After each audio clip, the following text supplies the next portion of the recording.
Doctor साहब की arrest हो जाती है, ये स्पाई केस होंगे हैं। तो होर भी बहुत लोग अरेस्ट किए, जापानियों ने बहुत बुरी तरह टार्चर किया। बहुत ब्रूटल लोग थे जो इतिहास पढ़ो ना, बिल्कुल जालम, अंग्रेजों तो ज़्यादा माड़ा हाल से।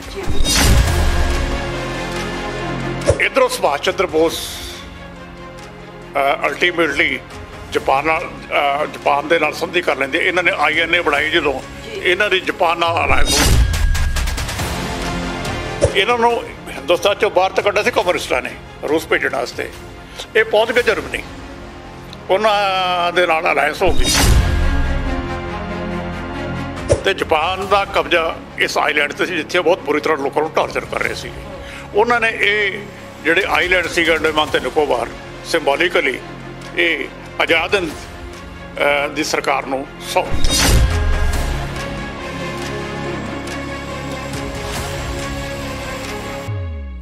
ये मनिया जाता है कि हिंदुस्तान की आज़ादी कंप्लीट फ्रीडम की जी काल है वो सब तो पहला कांग्रेस ने 1929 लाहौर कांग्रेस सैशन के दी। हुण गदर पार्टी का इतिहास जो देखिए वो ये है कि 1913 के उन्होंने सब तो पहला काल दी। असीं उन्होंने रैकगनाइज नहीं करते। जो उन्होंने कंप्लीट फ्रीडम की काल दी है तो उन्होंने कुर्बानियां की, उदों लोग तो फस के नहीं चढ़े। सिर्फ काल नहीं सी कि वो जी 1913 की काल है, ना कि कांग्रेस की काल। वो हिंदुस्तान की कंप्लीट फ्रीडम की पहली काल है तो उन्होंने तस्लीम किया जाए। अपने जी जेल सैलूलर जेल है, ये दो एस्पैक्ट है, एक तो अंग्रेजों के वेले, एक दूसरा जापानियों के वेले। उन्होंने अरेस्ट जापानियों ने की सी। 14 जनवरी 1944 डॉक्टर दिवान सिंह काली पानी शहीद हो जाते हैं। तिरंगे थले पहले शहीद डॉक्टर दिवान सिंह काली पानी है। पंजाब चो 4 एक्टिविस्ट कुकियां दे उत्थे भेजे गए सी और ये जेल बड़ी नहीं सी, पीनल सैटलमेंट सी। तो जेल तो बहुत बाद में बनती है, उत्थे क्रिमिनल भी भेजे जाते रहे।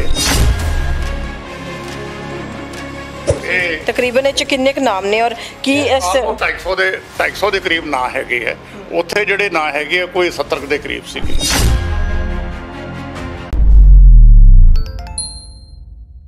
सत श्री अकाल जी, तुसीं देख रहे हो D5 चैनल पंजाबी।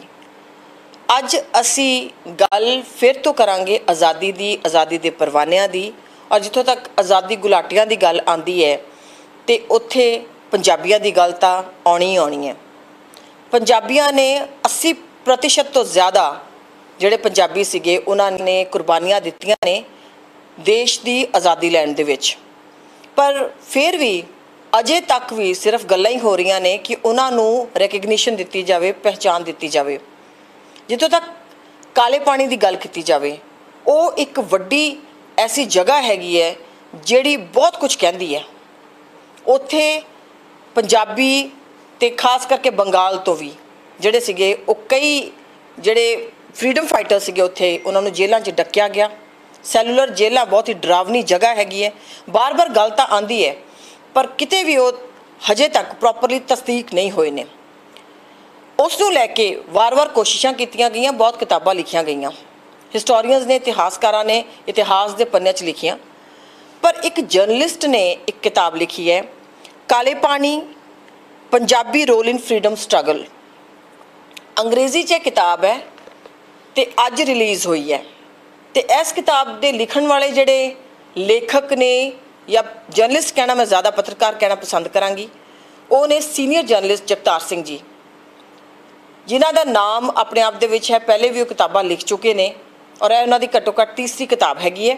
तो काम बहुत संजीदा तरीके नाल करते हैं और डेफिनेटली जो मैं उन्होंने गल कर रही सी तो उस गल चो तत्त यही निकलिया कि हिस्टोरीयन भी हिस्टरी नूं दर्ज करते हैं, पन्ने लिखे जाते हैं, तरीकां जिहड़ियां ने उन्होंने किते ना किते उहदी इबारत बनती है। पर जो कोई जर्नलिस्ट, कोई पत्रकार किसी किताब नूं या किसी वाक्य नूं देखदा है तो उहदे नज़रिए दे विच कई तत्थ ने जिहड़े कि दर्ज होंदे ने, जिहड़े कि कई बार अखों परोखे रह जाते हैं।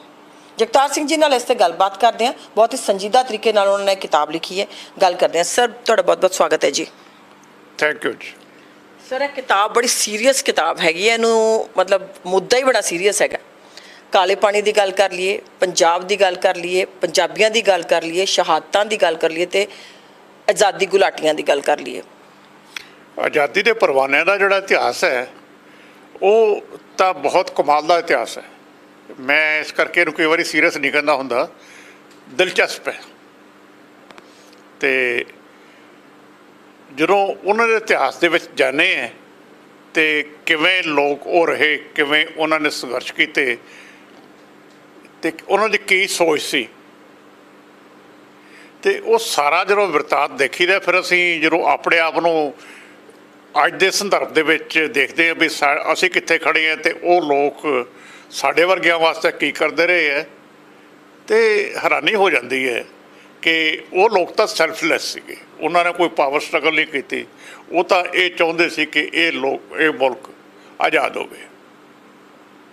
ਸੋ ਉਹਨਾਂ 'ਤੇ ਮੇਰੇ ਖਿਆਲ 'ਚ ਕੰਮ ਹਜੇ ਹੋਰ ਬਹੁਤ ਹੋਣਾ ਬਾਕੀ ਹੈ। ਬਿਲਕੁਲ ਸਰ, ਤੁਸੀਂ ਇਸ ਕਿਤਾਬ ਦੇ ਵਿੱਚ ਬਹੁਤ ਸਾਰੇ ਮੈਂ ਦੇਖ ਰਹੀ ਸੀ ਚੈਪਟਰ ਦਰਜ ਕੀਤੇ ਹੈ, ਪਰ ਇਹਦੇ ਵਿੱਚ ਇੱਕ ਇੰਟਰਸਟਿੰਗ ਟਾਈਟਲ ਮੈਨੂੰ ਲੱਗਿਆ ਜਿਹੜਾ ਉਹ ਤੁਸੀਂ ਗਦਰ ਮੂਵਮੈਂਟ ਨੂੰ ਜਿਹੜਾ first call of freedom struggle ਜਾਂ ਉਧਰ ਵੱਲ ਨੂੰ ਵਧਦੀ ਹੋਈ ਪਹਿਲਾ ਮਤਲਬ ਕਿ ਇੱਕ ਉਸ ਨੂੰ ਇੱਕ ਕਿਹਾ ਸੀ, ਸ਼ੁਰੂਆਤ ਕਿਹਾ ਹੈਗਾ ਉਹਦੇ ਵਿੱਚ ਗਦਰ ਮੂਵਮੈਂਟ ਨੂੰ ਖਾਸ ਕਰਕੇ। ਇਹ ਇੱਕ ਆਪਣੇ ਆਪ 'ਚ ਨਵੀਂ ਤਰੀਕੇ ਦੀ ਤੁਸੀਂ ਤੱਥ ਪੇਸ਼ ਕਰ ਰਹੇ ਹੋ, ਨਵੇਂ ਨਜ਼ਰੀਏ ਨਾਲ ਜਿਹੜਾ ਉਹ ਚੀਜ਼ਾਂ ਨੂੰ ਵੇਖ ਰਹੇ ਹੋ। ਹਾਂ, ਹੁਣ ਜਿਹੜੀ ਮੈਂ ਤੁਹਾਨੂੰ ਇਨਫਾਰਮਲੀ ਗੱਲ ਕਰ ਰਿਹਾ ਸੀ ਵੀ ਜਿਹੜਾ ਜਰਨਲਿਸਟ ਦਾ ਨਜ਼ਰੀਆ ਅਤੇ ਇੱਕ ਹਿਸਟੋਰੀਅਨ ਦਾ ਨਜ਼ਰੀਆ, ਉਹ ਫਰਕ ਕਿੱਥੇ ਹੈ, ਮੈਂ ਤੁਹਾਨੂੰ ਇਸੇ ਐਗਜ਼ਾਮਪਲ ਨਾਲ ਫਰਕ ਸਮਝਾਉਣਾ। ਇਤਿਹਾਸਕਾਰਾਂ ਨੇ ਇਹ ਦੋਵੇਂ ਇਵੈਂਟਸ ਬੜੀਆਂ ਡਿਟੇਲ ਦੇ ਵਿੱਚ ਦੱਸੀਆਂ ਹੋਈਆਂ। ਇਹਦੇ ਬਾਰੇ ਕੋਈ ਦੋ ਰਾਏ ਹੈ ਹੀ ਨਹੀਂ, ਇਤਿਹਾਸ ਦੇ ਵਿੱਚ ਸਾਰਾ ਕੁਛ ਪਿਆ। ਇਹ ਮੰਨਿਆ ਜਾਂਦਾ ਹੈ ਕਿ ਹਿੰਦੁਸਤਾਨ ਦੀ ਆਜ਼ਾਦੀ ਕੰਪਲੀਟ ਫਰੀडम ਦੀ ਜਿਹੜੀ ਕਾਲ ਹੈ ਉਹ ਸਭ ਤੋਂ ਪਹਿਲਾਂ ਕਾਂਗਰਸ ਨੇ 1929 'ਚ ਲਾਹੌਰ ਕਾਂਗਰਸ ਸੈਸ਼ਨ ਦੇ ਵਿੱਚ ਦਿੱਤੀ। ਰਾਵੀ ਦੇ ਕੰਢੇ ਜਿਹੜਾ ਸੈਸ਼ਨ ਹੋਇਆ, ਇਹ ਇਤਿਹਾਸ ਦਾ ਪਾਰਟ ਹੈ। ਅਸੀਂ ਹੁਣ ਗਦਰ ਪਾਰਟੀ ਦਾ ਇਤਿਹਾਸ ਜਦੋਂ ਦੇਖੀਏ ਉਹਦੇ 'ਚ ਇਹ ਹੈ ਕਿ 1913 ਦੇ ਵਿੱਚ ਉਹਨਾਂ ਨੇ ਸਭ ਤੋਂ ਪਹਿਲਾਂ ਕਾਲ ਦਿੱਤੀ। ਅਸੀਂ ਉਹਨੂੰ ਰੈਕਗਨਾਈਜ਼ ਨਹੀਂ ਕਰਦੇ, ਜਦ ਕਿ ਅਸੀਂ 1929 ਨੂੰ ਮੰਨਦੇ ਹਾਂ ਕਿ ਜਿਹੜੀ ਕਾਂਗਰਸ ਦੀ ਕਾਲ ਹੈ ਉਹ ਇਸ ਆਜ਼ਾਦੀ ਦੀ ਤਾਰੀਖ ਦੇ ਵਿੱਚ ਪਹਿਲੀ ਫੁੱਲ ਫਰੀडम ਦੀ ਕਾਲ ਹੈ, ਨਹੀਂ ਹੈ। ਉਸ ਤੋਂ ਪਹਿਲਾਂ ਜਦੋਂ ਗਦਰ ਪਾਰਟੀ ਬਣੀ ਉਹਨੇ ਸਭ ਤੋਂ ਪਹਿਲਾਂ ਕੰਪਲੀਟ ਫਰੀडम ਦੀ ਕਾਲ ਦਿੱਤੀ ਹੈ। ਅਤੇ ਫਿਰ ਜਦੋਂ ਉਹਨਾਂ ਨੇ ਕੰਪਲੀਟ ਫਰੀडम ਦੀ ਕਾਲ ਦਿੱਤੀ ਹੈ ਅਤੇ ਉਹਨਾਂ ਨੇ ਕੁਰਬਾਨੀਆਂ ਕੀਤੀਆਂ, ਉਦੋਂ ਲੋਕ ਤਾਂ ਫਾਂਸੀਆਂ 'ਤੇ ਚੜ੍ਹੇ। ਸਿਰਫ ਕਾਲ ਨਹੀਂ ਸੀਗੀ, ਉਸ ਕਾਲ 'ਤੇ ਉਹਨਾਂ ਨੇ ਅਮਲ ਕੀਤਾ। 4 ਤੋਂ 5 ਹਜ਼ਾਰ ਆਜ਼ਾਦੀ ਦੇ ਪਰਵਾਨੇ ਬਾਹਰਲੇ ਮੁਲਕਾਂ ਤੋਂ ਹਿੰਦੁਸਤਾਨ 'ਚ ਆਏ ਇਸ ਮੁਲਕ ਨੂੰ ਆਜ਼ਾਦ ਕਰਾਉਣ ਵਾਸਤੇ, ਫਾਂਸੀਆਂ 'ਤੇ ਚੜ੍ਹੇ, ਕਾਲੇ ਪਾਣੀ ਗਏ। ਅਤੇ ਫਿਰ ਵੀ ਜਿਹੜੀ ਉਹਨਾਂ ਦੀ ਕਾਲ ਹੈ ਉਹਨੂੰ ਤੁਸੀਂ ਪਹਿਲੀ ਕਾਲ ਆਜ਼ਾਦੀ ਕੰਪਲੀਟ ਫਰੀडम ਦੀ ਤਸਲੀਮ ਕਿਉਂ ਨਹੀਂ ਕਰਦੇ? ਮੈਂ ਇਹਨੂੰ ਇਸ ਕੰਟੈਕਸਟ ਦੇ ਵਿੱਚ ਬਿਲਡ ਕੀਤਾ ਹੈ ਕਿ ਉਹ ਜਿਹੜੀ 1913 ਦੀ ਕਾਲ ਹੈ, ਨਾ ਕਿ ਕਾਂਗਰਸ ਦੀ ਕਾਲ, ਉਹ ਹਿੰਦੁਸਤਾਨ ਦੀ ਕੰਪਲੀਟ ਫਰੀडम ਦੀ ਪਹਿਲੀ ਕਾਲ ਹੈ ਅਤੇ ਉਹਨੂੰ ਇਹ ਤਸਲੀਮ ਕੀਤਾ ਜਾਵੇ। ਜੀ ਜੀ ਸਰ, ਤੁਸੀਂ ਇੱਥੇ ਕਈ ਜਿਹੜੇ ਸੀਗੇ ਸੈਲੂਲਰ ਜੇਲ੍ਹ ਦੇ ਵਿੱਚ ਉਸ ਟਾਈਮ ਜਾਂ ਜਿਹੜੇ ਉਸ ਟਾਈਮ 'ਤੇ ਕਾਲੇ ਪਾਣੀ ਗਏ ਉਹਨਾਂ ਦਾ ਜ਼ਿਕਰ ਕੀਤਾ ਹੈ, ਜਿੱਦਾਂ ਕਿ ਤੁਸੀਂ ਚਤਰ ਸਿੰਘ ਉਹਨਾਂ ਦਾ ਜ਼ਿਕਰ ਕੀਤਾ ਹੈ ਅਤੇ ਡਾਕਟਰ ਦੀਵਾਨ ਸਿੰਘ ਕਾਲੇ ਪਾਣੀ ਉਹਨਾਂ ਦਾ ਇੱਥੇ ਜਿਵੇਂ ਨਿਊ ਚੰਡੀਗੜ੍ਹ ਦੇ ਵਿੱਚ ਮਿਊਜ਼ੀਅਮ ਵੀ ਹੈਗਾ ਹੈ। ਉਹਨਾਂ ਦੀ ਫੈਮਿਲੀ ਨੇ ਉੱਥੇ ਇੱਕ ਉਹਨਾਂ ਨੂੰ ਸਥਾਪਿਤ ਕਰਨ ਦੀ ਕੋਸ਼ਿਸ਼ ਕੀਤੀ ਹੈ। ਉੱਥੇ ਇੱਕ ਉਹਨਾਂ ਦਾ ਇੱਕ ਪਿਲਰ ਵੀ ਬਣਾਇਆ, ਟਰੂਥ ਪਿਲਰ ਬਣਾਇਆ, ਉਹਨਾਂ ਨੇ ਸੱਚ ਦਾ ਪਿਲਰ ਬਣਾਇਆ, ਉੱਥੇ ਇੱਕ ਪੂਰੇ ਤਰੀਕੇ ਬੁਰਜ ਬਣਾਇਆ ਅਤੇ ਉਹ ਕਈ ਤਰੀਕੇ ਦੇ ਨਾਲ ਉਹਨਾਂ ਨੂੰ ਕਰਨ ਦੀ ਕੋਸ਼ਿਸ਼ ਕੀਤੀ ਜਾਂਦੀ। ਪਰ ਤੁਸੀਂ ਦੇਖੋ ਕਿ ਤੁਸੀਂ ਅੱਜ ਬੁੱਕ ਲਿਖੀ ਹੈ ਔਰ ਇਹ ਫਿਰ ਵੀ ਮਤਲਬ ਕਿ ਹੁਣ ਅੱਗੇ ਉਸ ਤਰੀਕੇ ਦੇ ਨਾਲ ਇੱਕ ਜਰਨਲਿਸਟ ਦੇ ਨਜ਼ਰੀਏ ਤੋਂ ਹੋਏਗੀ, ਜਦ ਕਿ ਜਦੋਂ ਮਿਊਜ਼ੀਅਮ ਬਿਲਕੁਲ ਕੋਲ ਬੈਠਾ ਕੋਈ ਉੱਥੇ ਕਦੀ ਗਿਆ ਵੀ ਨਹੀਂ। ਇਹਦਾ ਮਤਲਬ ਹੈ ਕਿ ਇਹਨਾਂ ਨੂੰ ਬਾਰ-ਬਾਰ ਯਾਦ ਕਰਨ ਦੀ ਜਾਂ ਸਹੀ ਤਰੀਕੇ ਦੇ ਨਾਲ ਅੱਗੇ ਜਨਰੇਸ਼ਨਸ ਤੱਕ ਪਹੁੰਚਾਉਣ ਦੀ ਸੱਚੀ 'ਚ ਬਹੁਤ ਲੋੜ ਹੈਗੀ ਹੈ। ਉਹ ਮਿਊਜ਼ੀਅਮ ਫੈਮਿਲੀ ਨੇ ਬਣਾਇਆ। ਮੈਂ ਉਸ ਮਿਊਜ਼ੀਅਮ 'ਚ ਗਿਆ ਤਾਂ ਜਦੋਂ ਮੈਂ ਕੰਮ ਕਰਨਾ ਸ਼ੁਰੂ ਕੀਤਾ, ਮੇਰੀ ਤਾਂ ਕੋਈ ਬੈਕਗਰਾਊਂਡ ਵੀ ਨਹੀਂ ਸੀ ਇਸ ਸਾਰੀ ਤਹਿਰੀਕ ਦੀ, ਅਤੇ ਮੈਂ ਇਹਨਾਂ ਦੀ ਫੈਮਿਲੀ ਦੇ ਜਿਹੜੇ ਮੈਂਬਰ ਸੀ ਉਹਨਾਂ ਨੂੰ ਮਿਲਿਆ ਸੀਗਾ ਜੀ। ਲੇਕਿਨ ਉਸ ਟੱਬਰ ਦੇ ਵਿੱਚੋਂ ਕਿਤਾਬ ਵੀ ਲਿਖੀ ਗਈ ਹੈ ਡਾਕਟਰ ਸਾਹਿਬ 'ਤੇ, ਉਹੀ ਕਿਤਾਬ ਹੈ ਇੱਕ। ਲੇਕਿਨ ਪ੍ਰੋਬਲਮ ਬਿੰਦੂ ਜੀ ਇਹ ਸੀਗੀ ਕਿ ਉਹਨਾਂ ਕੋਲ ਵੀ ਜਿਹੜੀ ਇਨਫੋਰਮੇਸ਼ਨ ਹੈ ਉਹ ਲੈਕ ਕਰਦੀ ਸੀ ਡਾਕਟਰ ਸਾਹਿਬ ਬਾਰੇ ਵੀ। ਠੀਕ ਹੈ, ਜਨਰਲਾਈਜੇਸ਼ਨ ਸਾਰੀ ਮਿਲ ਜਾਂਦੀ ਹੈ, ਲੇਕਿਨ ਉਸ ਕਿਤਾਬ ਦੇ ਵਿੱਚੋਂ ਜੋ ਕੁਛ ਮੈਂ ਲੱਭ ਰਿਹਾ ਸੀਗਾ ਅਲਟੀਮੇਟਲੀ, ਜਾਂ ਉਸ ਮਿਊਜ਼ੀਅਮ ਦੇ ਵਿੱਚੋਂ, ਉਹ ਮੈਨੂੰ ਕੁਛ ਨਹੀਂ ਸੀ ਲੱਭ ਰਿਹਾ। ਕੁਛ ਡਿਟੇਲਸ ਹੈਗੀਆਂ ਕੁਛ ਨਾਮ ਮਿਲ ਜਾਂਦੇ ਹੈ ਹਾਂਜੀ। ਉਹ ਉੱਥੇ ਵੀ ਪੋਰਟ ਬਲੇਅਰ ਵੀ ਹੈ, ਇੱਥੇ ਵੀ ਹੈ, ਮਿਊਜ਼ੀਅਮ ਦੇ ਵਿੱਚ ਹੈ, ਸਾਰਾ ਕੁਛ ਹੈ। ਹੁਣ ਮੈਂ ਡਾਕਟਰ ਦੀਵਾਨ ਸਿੰਘ ਕਾਲੇ ਪਾਣੀ ਦੀ ਮੈਂ ਤੁਹਾਨੂੰ ਇਸ ਤਰ੍ਹਾਂ ਹੀ, ਜਿਵੇਂ ਮੈਂ ਤੁਹਾਨੂੰ ਦੱਸੀ ਹੈ ਗਦਰ ਪਾਰਟੀ ਦੀ, ਇਸ ਤਰ੍ਹਾਂ ਹੀ ਤੁਹਾਨੂੰ ਇਹ ਨੈਰੇਟਿਵ ਛੁਡਾਉਣਾ ਵੀ ਹੈ ਕੀ ਆ। ਇੰਪਰੈਸ਼ਨ ਇਹ ਹੈ ਕਿ ਉਹ ਅੱਜ ਜਿਵੇਂ ਪ੍ਰੋਫੈਸਰ ਚੱਦੋਬਾਜਰਾ ਸਟੇਜ ਤੋਂ ਗੱਲ ਕਰ ਰਹੇ ਸੀਗੇ ਬਈ ਅੰਗਰੇਜ਼ਾਂ ਦੇ ਖਿਲਾਫ ਲੜਦੇ ਉਹ ਸ਼ਹੀਦ ਹੋਏ। ਨਹੀਂ,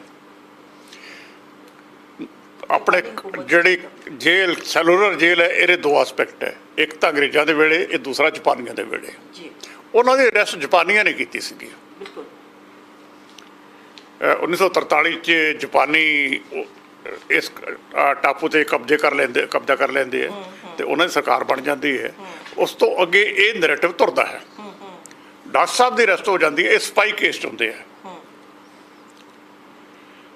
ਅਤੇ ਹੋਰ ਵੀ ਬਹੁਤ ਲੋਕ ਅਰੈਸਟ ਕੀਤੇ ਜਾਪਾਨੀਆਂ ਨੇ, ਬਹੁਤ ਬੁਰੀ ਤਰ੍ਹਾਂ ਟਾਰਚਰ ਕੀਤਾ। ਇਹ ਬਹੁਤ ਬਰੂਟਲ ਲੋਕ ਸੀਗੇ, ਜੇ ਉਹ ਇਤਿਹਾਸ ਪੜ੍ਹੋ ਨਾ, ਬਿਲਕੁਲ ਜ਼ਾਲਮ, ਅੰਗਰੇਜ਼ਾਂ ਤੋਂ ਜ਼ਿਆਦਾ ਮਾੜਾ ਹਾਲ ਸੀਗਾ। ਅਤੇ ਇੱਧਰੋਂ ਸੁਭਾਸ਼ ਚੰਦਰ ਬੋਸ ਅਲਟੀਮੇਟਲੀ ਜਾਪਾਨ ਦੇ ਨਾਲ ਸੰਧੀ ਕਰ ਲੈਂਦੇ। ਇਹਨਾਂ ਨੇ INA ਬਣਾਈ ਜਦੋਂ, ਇਹਨਾਂ ਦੀ ਜਾਪਾਨ ਨਾਲ ਅਲਾਇੰਸ ਹੋ ਗਈ। ਜਦੋਂ ਇਹ ਜਰਮਨੀ ਗਏ, ਜਰਮਨੀ ਤੋਂ ਸਿੱਧੇ ਇਹਨਾਂ ਨੂੰ ਭੇਜਿਆ ਗਿਆ ਜਾਪਾਨ ਦੇ ਨਾਲ ਅਲਾਇੰਸ ਕਰਨ ਵਾਸਤੇ, ਹਿਟਲਰ ਨੇ ਕੀਤਾ। ਸੋ ਇਹਨਾਂ ਨੂੰ ਹਿੰਦੁਸਤਾਨ 'ਚੋਂ ਬਾਹਰ ਤਾਂ ਕੱਢਿਆ ਸੀ ਕਮਿਊਨਿਸਟਾਂ ਨੇ ਰੂਸ ਭੇਜਣ ਵਾਸਤੇ। ਇਹ ਪਹੁੰਚ ਗਏ ਜਰਮਨੀ, ਉਹਨਾਂ ਦੇ ਨਾਲ ਅਲਾਇੰਸ ਹੋ ਗਈ। ਸੋ ਨੇਤਾ ਜੀ ਸੁਭਾਸ਼ ਚੰਦਰ ਬੋਸ ਦੇ ਜਾਪਾਨ ਨਾਲ ਅਲਾਇੰਸ ਹੋ ਗਈ ਅਤੇ ਜਾਪਾਨ ਦਾ ਕਬਜ਼ਾ ਇਸ ਆਈਲੈਂਡ 'ਤੇ ਸੀ, ਜਿੱਥੇ ਬਹੁਤ ਬੁਰੀ ਤਰ੍ਹਾਂ ਲੋਕਾਂ ਨੂੰ ਟਾਰਚਰ ਕਰ ਰਹੇ ਸੀਗੇ। ਉਹਨਾਂ ਨੇ ਇਹ ਜਿਹੜੇ ਆਈਲੈਂਡ ਸੀਗੇ ਅੰਡੇਮਾਨ ਅਤੇ ਨਿਕੋਬਾਰ, ਸਿੰਬੋਲੀਕਲੀ ਇਹ ਆਜ਼ਾਦ ਹਿੰਦ ਦੀ ਸਰਕਾਰ ਨੂੰ ਸੌਂਪਤੇ। ਅਤੇ ਨੇਤਾ ਜੀ ਸੁਭਾਸ਼ ਚੰਦਰ ਬੋਸ 2 ਦਿਨ ਵਾਸਤੇ ਪੋਰਟ ਬਲੇਅਰ ਆਏ। 30 ਦਸੰਬਰ 30 ਦਸੰਬਰ ਨੂੰ ਪੋਰਟ ਬਲੇਅਰ ਦੇ ਵਿੱਚ ਤਿਰੰਗਾ ਝੁਲਾਇਆ ਗਿਆ। 30 ਦਸੰਬਰ 1943। ਡਾਕਟਰ ਦੀਵਾਨ ਸਿੰਘ ਕਾਲੇ ਪਾਣੀ ਉਸੇ ਸ਼ਹਿਰ ਦੇ ਜੇਲ੍ਹ ਦੇ ਵਿੱਚ ਬੰਦ ਹੈ, ਕਿਸੇ ਨੂੰ ਕੁਛ ਨਹੀਂ ਪਤਾ। 30 ਦਸੰਬਰ ਨੂੰ ਝੰਡਾ ਝੁਲਾਇਆ ਜਾਂਦਾ ਸਿੰਬੋਲੀਕਲੀ। ਉਹ ਇਹ ਲਿਖਿਆ ਹੋਇਆ ਹੈ ਕਿ ਆਜ਼ਾਦ ਭਾਰਤ ਦੀ ਜਿਹੜੀ ਭਾਰਤ ਦੀ ਪਹਿਲੀ ਆਜ਼ਾਦ ਜਿਹੜੀ ਭੂਮੀ ਹੈ ਉਹ ਆਪਣੇ ਅੰਡੇਮਾਨ ਨਿਕੋਬਾਰ ਹੈ, ਕਿਉਂਕਿ ਉੱਥੇ ਤਿਰੰਗਾ ਝੁਲਾਇਆ ਗਿਆ ਸੀ। ਨੇਤਾ ਜੀ ਨੇ ਆਜ਼ਾਦ ਹਿੰਦ ਸਰਕਾਰ ਬਣ ਗਈ ਉਸ ਤੋਂ ਬਾਅਦ। ਅਤੇ 14 ਜਨਵਰੀ ਨੂੰ 1944 ਨੂੰ ਡਾਕਟਰ ਦੀਵਾਨ ਸਿੰਘ ਕਾਲੇ ਪਾਣੀ ਸ਼ਹੀਦ ਹੋ ਜਾਂਦੇ ਆ। ਤਿਰੰਗੇ ਥੱਲੇ ਪਹਿਲੇ ਸ਼ਹੀਦ ਡਾਕਟਰ ਦੀਵਾਨ ਸਿੰਘ ਕਾਲੇ ਪਾਣੀ ਹੈ। ਹੁਣ ਜਿਹੜੀ ਮੈਂ ਇਹ ਗੱਲ ਕਰ ਰਿਹਾ ਹਾਂ ਇਹ ਬਿਲਕੁਲ ਡਿਫਰੈਂਟ ਹੋ ਜਾਂਦੀ ਹੈ। ਪੱਤਰਕਾਰ ਹੀ ਦੇਖ ਸਕਦਾ ਇਸ ਗੱਲ ਨੂੰ, ਪੱਤਰਕਾਰ ਦਾ ਨਜ਼ਰੀਆ ਦੇਖ ਸਕਦਾ ਇਸ ਗੱਲ ਨੂੰ। ਕਿਵੇਂ ਰਿਲੇਟ ਕੀਤਾ ਤੁਸੀਂ ਕਿ ਤਿਰੰਗਾ ਜਿੱਥੇ ਝੂਲਿਆ, ਜਿਹੜੀ ਆਜ਼ਾਦ ਭੂਮੀ ਸੀਗੀ, ਜਿੱਥੇ ਆਜ਼ਾਦੀ ਦਾ ਪਹਿਲਾ ਤਿਰੰਗਾ ਝੁਲਾਇਆ ਗਿਆ, ਉੱਥੇ ਦੀਵਾਨ ਸਿੰਘ ਕਾਲੇ ਪਾਣੀ ਦੀ ਅਗਲੇ ਦਿਨ ਸ਼ਹਾਦਤ ਹੁੰਦੀ ਹੈ। ਹਾਂ, ਅਗਲੇ ਦਿਨ ਹੀ ਠੀਕ 15ਵੇਂ ਦਿਨ ਸ਼ਹਾਦਤ ਹੋ ਜਾਂਦੀ ਹੈ। ਮੈਂ ਜਦੋਂ ਡੇਟਸ ਦੇਖਿਆ ਦੋਵੇਂ ਮੈਂ ਚੌਂਕ ਗਿਆ। ਮੈਂ ਕਿਹਾ ਇਹਦਾ ਮਤਲਬ ਇਹ ਕਿ ਡਾਕਟਰ ਦੀਵਾਨ ਸਿੰਘ ਕਾਲੇ ਪਾਣੀ ਉਹ ਪਹਿਲੇ ਸ਼ਹੀਦ ਹੈ ਜਾਪਨੀਜ਼ ਆਕੂਪੇਸ਼ਨ ਦੇ ਵਿੱਚ, ਜਦੋਂ ਤਿਰੰਗਾ ਝੁੱਲਿਆ। ਉਸ ਤੋਂ ਬਾਅਦ ਭਾਵੇਂ ਉੱਥੇ ਜਾਪਾਨੀਆਂ ਦਾ ਕਬਜ਼ਾ ਸੀ, ਸਿੰਬੋਲੀਕਲੀ ਆਜ਼ਾਦ ਹਿੰਦ ਦੀ ਸਰਕਾਰ ਸੀ, ਤਿਰੰਗਾ ਝੁੱਲ ਚੁੱਕਿਆ ਸੀ। ਤਾਂ ਮੈਂ ਕਿਹਾ ਵੀ ਤਿਰੰਗੇ ਦੇ ਥੱਲੇ ਪਹਿਲੇ ਸ਼ਹੀਦ ਡਾਕਟਰ ਦੀਵਾਨ ਸਿੰਘ ਕਾਲੇ ਪਾਣੀ ਹੈ। ਇਹਦੇ ਨਾਲ ਤੁਹਾਡਾ ਸਾਰਾ ਨੈਰੇਟਿਵ ਚੇਂਜ ਹੋ ਜਾਂਦਾ ਹੈ। ਇਹ ਤਸਲੀਮ ਕਰੋ ਕਿ ਤਿਰੰਗੇ ਥੱਲੇ ਉਹ ਪਹਿਲੇ ਸ਼ਹੀਦ ਸੀ। ਸੋ ਮੈਂ ਇਸ ਤਰੀਕੇ ਦੀ ਅਪਰੋਚ ਇਸ ਕਿਤਾਬ ਦੇ ਵਿੱਚ ਲਈ ਹੈ। ਫੈਕਟਸ ਤਾਂ ਸਾਰੇ ਪਏ ਸੀਗੇ, ਤੁਸੀਂ ਉਹਨਾਂ ਨੂੰ ਜਦੋਂ ਜੈਕਸਟਾਪੋਜ਼ ਕਰਦੇ ਹੋ, ਇੱਕ ਦੂਜੇ ਨਾਲ ਕੰਪੇਅਰ ਕਰਕੇ ਦੇਖਦੇ ਹੋ ਕਿ ਨੈਰੇਟਿਵ ਵਿੱਚੋਂ ਕੀ ਨਿਕਲ ਕੇ ਆ ਰਿਹਾ, ਅਸੀਂ ਕਿਉਂ ਖਾਬਦ ਕੀਤੇ ਹੋਈਆਂ ਇਸ ਨੈਰੇਟਿਵ ਨੂੰ, ਅਸੀਂ ਉਸ ਨੈਰੇਟਿਵ ਵੱਲ ਕਿਉਂ ਆਪਣਾ ਮੂੰਹ ਨਹੀਂ ਕਰਨਾ ਚਾਹੁੰਦੇ। ਇਹ ਮੈਨੂੰ ਉੱਥੇ ਜਾ ਕੇ ਵੀ ਸਮਝ ਆਈ ਸੀਗੀ। ਉੱਥੇ ਪਤਾ ਲੱਗਿਆ ਵੀ ਅਫਸਰ ਵੀ ਕੁਛ ਗੱਲਾਂ ਕਰਨ ਤੋਂ ਘਬਰਾਉਂਦੇ ਆ ਕਿ ਜੇ ਅਸਲੀਅਤ ਸਾਹਮਣੇ ਆ ਗਈ ਅਤੇ ਪਤਾ ਨਹੀਂ ਕੀ ਕੁਛ ਹੋਰ ਐਕਸਪੋਜ਼ ਹੋਏਗਾ। ਉੱਥੇ ਬਹੁਤ ਕੁਝ ਅਜੇ ਕੰਮ ਕਰਨ ਵਾਲਾ ਪਿਆ। ਸਰ, ਜਿੱਥੋਂ ਤੱਕ ਗੱਲ ਕੀਤੀ ਜਾਏ, ਤੁਸੀਂ ਇੱਕ ਚੈਪਟਰ, ਇੱਕ ਟਾਈਟਲ ਇਸ 'ਚ ਮੈਂ ਦੇਖ ਰਹੀ ਹਾਂ, ਜਰਨੀ ਟੂ ਕਾਲੇ ਪਾਣੀ। ਇਹਦੇ ਵਿੱਚ ਤੁਸੀਂ ਜਿਹੜਾ ਭਖਨਾ ਉਹਨਾਂ ਦਾ ਵੀ ਜ਼ਿਕਰ ਕੀਤਾ, ਸਾਰਾ ਦਾ ਸਾਰਾ। ਅਤੇ ਇਹ ਸਾਰਾ ਦਾ ਸਾਰੇ ਜਰਨੀ ਜਿਹੜੀ ਹੈਗੀ ਹੈ, ਇਹਨੂੰ ਤੁਸੀਂ ਕਿਸ ਤਰੀਕੇ ਨਾਲ ਇੱਥੇ ਜਿਹੜਾ ਹੈ ਉਹ ਲਿਖਿਆ ਹੈਗਾ ਅਤੇ ਕਿੱਦਾਂ ਦੇਖਦੇ ਹੋ ਇਸ ਨੂੰ? ਨਹੀਂ, ਇਹ ਡਾਕਟਰ ਭਕਨਾ ਦੀ ਬਾਬਾ ਸੋਹਣ ਸਿੰਘ ਭਕਨਾ ਦੀ ਆਪਣੀ ਜਿਹੜੀ ਜੀਵਨੀ ਹੈ, 2 ਜੀਵਨੀਆਂ, ਉਹਨਾਂ 'ਚ ਉਹਨਾਂ ਦਾ ਡਿਟੇਲ ਉਹਨਾਂ ਨੇ ਜ਼ਿਕਰ ਕੀਤਾ ਹੈ ਕਿ ਲਾਹੌਰ ਤੋਂ ਕਿਵੇਂ ਚੱਲਦੇ ਸੀ, ਕਲਕੱਤੇ ਜਾਂਦੇ ਸੀ, ਕਲਕੱਤੇ ਤੋਂ ਕਿਵੇਂ ਬਾਈ ਸ਼ਿਪ ਅੱਗੇ ਉਹਨਾਂ ਨੂੰ ਲੈ ਕੇ ਜਾਂਦੇ ਸੀ। ਉਹ ਸਾਰੇ ਡਿਟੇਲ ਪੰਜਾਬੀ 'ਚ ਪਈ ਆ ਉਹਨਾਂ ਦੀ। ਲੇਕਿਨ ਉਹ ਪਹਿਲਾਂ ਮੇਰੇ ਖਿਆਲ ਉਹ ਕਿਤਾਬਾਂ ਓਵਰਲੁੱਕ ਹੋਈਆਂ ਵੀ ਹੈ। ਸੋ ਮੈਂ ਜਦੋਂ ਕੰਮ ਕੀਤਾ, ਮੈਂ ਕਿਤਾਬਾਂ ਕੱਢੀਆਂ, ਉਹ ਮਿਲ ਗਿਆ ਮੈਨੂੰ ਬਾਈ ਚਾਂਸ, ਅਤੇ ਫਿਰ ਮੈਂ ਉਹਨਾਂ ਦੇ ਕੰਮ ਕੀਤਾ ਸੀਗਾ। ਅਤੇ ਮੈਨੂੰ ਇੱਕ ਨਾਲ ਗਾਈਡੈਂਸ ਸੀਗੀ ਸਾਹਿਬ ਮਰਵਿੰਦਰਜੀਤ ਸਿੰਘ ਵੜੈਚ, ਜਿਨ੍ਹਾਂ ਨੇ ਬਹੁਤ ਕੰਮ ਕੀਤਾ ਡਾਟਾ ਇਕੱਠਾ ਕਰਨ 'ਤੇ। ਉਹਨਾਂ ਦੀ ਬਹੁਤ ਵੱਡੀ ਕੰਟਰੀਬਿਊਸ਼ਨ ਹੈ, ਉਹਨਾਂ ਨੇ ਇਸ ਕੰਮ 'ਤੇ ਗਾਈਡ ਕੀਤਾ ਸੀ ਨਾਲ। ਸੋ ਇਸ ਕਰਕੇ ਮੈਂ ਸਿਰੇ ਲਾ ਗਿਆ ਇਹਨੂੰ। ਸਰ, ਇਹਦੇ ਵਿੱਚ ਜਿਹੜਾ ਤੁਸੀਂ ਖਾਸ ਕਰਕੇ ਗੱਲ ਕੀਤੀ ਹੈ, ਬੱਬਰ ਲਹਿਰ ਦੀ ਵੀ ਗੱਲ ਕੀਤੀ ਹੈ ਤੁਸੀਂ ਇਹਦੇ ਵਿੱਚ, ਫਿਰ ਤੁਸੀਂ ਡਿਫਰੈਂਟ ਐਸਪੈਕਟਸ ਇਹਦੇ ਵਿੱਚ ਜਿਹੜੇ ਲੈਣ ਦੀ ਕੋਸ਼ਿਸ਼ ਕੀਤੀ ਹੈ, ਜਿਹਦੇ ਵਿੱਚ ਜਲਿਆਂਵਾਲਾ ਬਾਗ ਦੀ ਗੱਲ ਕਰਦੇ ਹੋ, ਕੂਕਾ ਸਟਰਗਲ ਦੀ ਗੱਲ ਕਰਦੇ ਹੋ। ਇਹ ਸਾਰੇ ਦੇ ਸਾਰੇ ਚੈਪਟਰਸ ਤੁਸੀਂ ਇਹਦੇ ਵਿੱਚ ਦਰਜ ਜਿਹੜੇ ਮੈਂ ਕਲੀਅਰ ਕਰ ਦਿੱਤਾ। ਮੈਂ ਉਹ ਸਾਰੇ ਤਰੀਕਾ ਲਈਆਂ, ਮੂਵਮੈਂਟਸ ਲਈਆਂ, ਜਿਨ੍ਹਾਂ ਦੇ ਵਿੱਚੋਂ ਲੋਕ ਕਾਲੇ ਪਾਣੀ ਗਏ ਸੀ। ਸ਼ੁਰੂ ਹੁੰਦਾ ਹੈ ਕੂਕਾ ਮੂਵਮੈਂਟ ਨਾਲ। ਸਭ ਤੋਂ ਪਹਿਲਾਂ ਪੰਜਾਬ 'ਚੋਂ 4 ਐਕਟਿਵਿਸਟ ਕੂਕਿਆਂ ਦੇ ਉੱਥੇ ਭੇਜੇ ਗਏ ਸੀ। ਉਦੋਂ ਇਹ ਜੇਲ੍ਹ ਬਣੀ ਨਹੀਂ ਸੀ, ਪੀਨਲ ਸੈਟਲਮੈਂਟ ਸੀ। ਬਿਲਕੁਲ ਠੀਕ ਹੈ। ਹਾਂਜੀ, ਅਤੇ ਜੇਲ੍ਹ ਤਾਂ ਬਹੁਤ ਬਾਅਦ ਦੇ ਵਿੱਚ ਬਣਦੀ ਹੈ। ਉੱਥੇ ਕ੍ਰਿਮੀਨਲ ਵੀ ਭੇਜੇ ਜਾਂਦੇ ਰਹੇ, ਅਤੇ ਪੋਲੀਟੀਕਲ ਪ੍ਰਿਜ਼ਨਰ ਬਾਅਦ ਭੇਜਣੇ ਸ਼ੁਰੂ ਕੀਤੇ। ਬੰਗਾਲੀ ਉੱਥੇ ਸਭ ਤੋਂ ਜ਼ਿਆਦਾ ਸੀ ਇੱਕ ਸਟੇਜ ਤੱਕ। ਸੋ ਜਦੋਂ ਜੇਲ੍ਹ ਬਣ ਗਈ ਹੌਲੀ ਹੌਲੀ, ਫਿਰ ਮੈਂ ਇੱਕ ਗੱਲ ਹੋਰ ਨਾਲ ਕਲੀਅਰ ਕਰ ਦਿੰਦਾ, ਕਾਲਾ ਪਾਣੀ ਦੀਆਂ 2 ਜੇਲ੍ਹਾਂ, ਇੱਕ ਨਹੀਂ ਹੈ। ਇੱਕ ਤਾਂ ਸੀ ਅੰਡੇਮਾਨ ਨਿਕੋਬਾਰ, ਦੂਸਰੀ ਬਾਅਦ ਦੇ ਵਿੱਚ ਹਜ਼ਾਰੀ ਬਾਗ ਦੀ ਜੇਲ੍ਹ ਸੀ, ਉਹਨੂੰ ਕਨਵਰਟ ਕੀਤਾ, ਜਿਹਨੂੰ ਉਹੀ ਸਜ਼ਾ ਕਾਲੇ ਪਾਣੀ ਦੀ ਦਿੱਤੀ ਜਾਂਦੀ ਸੀ। ਇੱਥੇ ਨਾ ਭੇਜ ਕੇ ਆਪਣੇ ਪੋਰਟ ਬਲੇਅਰ, ਉਹਨਾਂ ਨੂੰ ਹਜ਼ਾਰੀ ਬਾਗ ਬਿਹਾਰ ਦੇ ਵਿੱਚ ਭੇਜ ਦਿੱਤਾ ਜਾਂਦਾ ਸੀ। ਉਹ ਭੇਜੀ ਉੱਥੇ ਗਦਰ ਪਾਰਟੀ ਦਾ ਦੂਸਰਾ ਬੈਚ, ਉੱਥੋਂ ਭੱਜ ਆਏ। ਦੋਵਾਂ ਜੇਲ੍ਹਾਂ 'ਚ ਫਰਕ ਹੈ। ਇਹ ਧਰਤੀ 'ਤੇ ਸੀ, ਧਰਤੀ ਦੇ ਬਸ ਜੁੜੀ ਹੋਈ ਬਿਹਾਰ ਦੇ ਵਿੱਚ ਸੀ, ਅਤੇ ਫਿਰ ਇਹਨਾਂ ਨੂੰ ਇਹ ਜੇਲ੍ਹ ਕੈਂਸਲ ਕਰਨੀ ਪਈ। ਉਹ ਜਿਹੜੀ ਰਿਕਾਰਡ ਹੈ ਨਾ, ਉਹ ਇਸ ਕਰਕੇ ਕਨਫਿਊਜ਼ ਕਰ ਦਿੰਦਾ ਹੈ। ਉਹ ਲਿਖਿਆ ਹੁੰਦਾ ਵੀ ਇਹਨਾਂ ਨੂੰ ਕਾਲੇ ਪਾਣੀ ਭੇਜਿਆ ਗਿਆ, ਅਤੇ ਅੱਗੇ ਇਹ ਰਿਕਾਰਡ ਨਹੀਂ ਮਿਲਦਾ ਹੁੰਦਾ ਵੀ ਕਿਹੜੀ ਜੇਲ੍ਹ 'ਚ ਭੇਜਿਆ ਗਿਆ ਕਾਲੇ ਪਾਣੀ ਦੇ 'ਚ। ਉਹ ਹਜ਼ਾਰੀ ਬਾਗ ਵਾਲਿਆਂ ਨੂੰ ਵੀ ਅਸੀਂ ਕਨਫਿਊਜ਼ ਕਰ ਲੈਂਦੇ ਹਾਂ ਕਿ ਉਹਨਾਂ ਨੂੰ ਪੋਰਟ ਬਲੇਅਰ ਭੇਜਿਆ ਗਿਆ ਸੀਗਾ। ਆ ਭਾਈ ਰਣਧੀਰ ਸਿੰਘ ਅਖੰਡ ਕੀਰਤਨ ਜਥੇ ਵਾਲੇ, ਉਹਨਾਂ ਬਾਰੇ ਹੀ ਕਨਫਿਊਜ਼ ਹੁੰਦਾ। ਉਹਨਾਂ ਨੂੰ ਹਜ਼ਾਰੀ ਬਾਗ ਭੇਜਿਆ ਗਿਆ ਸੀ ਸਜ਼ਾ ਕਾਲੇ ਪਾਣੀ ਦੀ। ਫਿਰ ਉਹ ਗਿਣ ਲਿਆ ਜਾਂਦਾ ਵੀ ਉਹ ਤਾਂ ਅੰਡੇਮਾਨ ਗਏ ਸੀ, ਅੰਡੇਮਾਨ ਨਹੀਂ ਸੀ ਗਏ, ਉਹ ਹਜ਼ਾਰੀ ਬਾਗ ਸੀ, ਹਜ਼ਾਰੀ ਬਾਗ ਸੀ। ਇਹ ਫਰਕ ਇਹੋ ਜਿਹੇ ਹੈਗੇ ਹੈ।